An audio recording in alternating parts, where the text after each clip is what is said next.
युवा शेतकरी रवी साबळे यांचा जीव धोक्यात.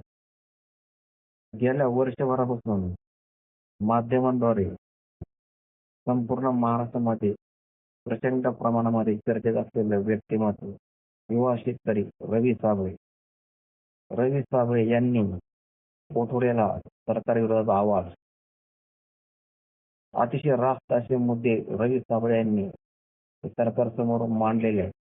शेतकऱ्यांची माफी असो, शेतकऱ्यांची कर्जमाफी असो, शेतकऱ्यांच्या पिकांना हमी भाव असो किंवा अन्य गोष्टी त्या रवी साबळे यांनी हे सरकारपुढे मांडलेल्या आहेत. वेळोवेळी त्यांनी अनेक राजकीय नेत्यांचा, अधिकाऱ्यांचा भ्रष्टाचार समोर काढलेला, जनतेसमोर आणलेला आहे. त्यामुळे त्यांच्या जीवाला हा धोका निर्माण झालेला आहे. 2 दिवसांपूर्वी श्रीगोंदा पोलीस स्टेशन मार्फत त्यांना नोटीस बजावण्यात आली.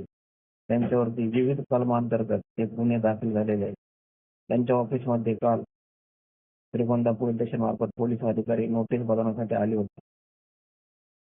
त्यांच्या विविध कलमांतर्गत श्रीगोंदा पोलीस स्टेशनला हे गुन्हे दाखल झालेले आहेत. रवी साबळे यांनी श्रीगोंदा पोलीस स्टेशन यांच्याकडे नोटिसीमध्ये उल्लेख केला आहे की मला माझ्या जीवाचे काही बरे वाईट झाले त्याच्यावर जबाबदारी सरकारवर आहे. त्यामुळे मला सुरक्षा पुरवण्यात येईल असा उल्लेख त्यांनी श्रीगोंदा पोलीस स्टेशन मार्फत आलेल्या पोलीस अधिकाऱ्यांच्या नोटिसीमध्ये केलेला आहे. रवी साबळे यांना अनेकदा जीवे मारण्यात धमक्या फोन मार्फत आलेल्या आहेत.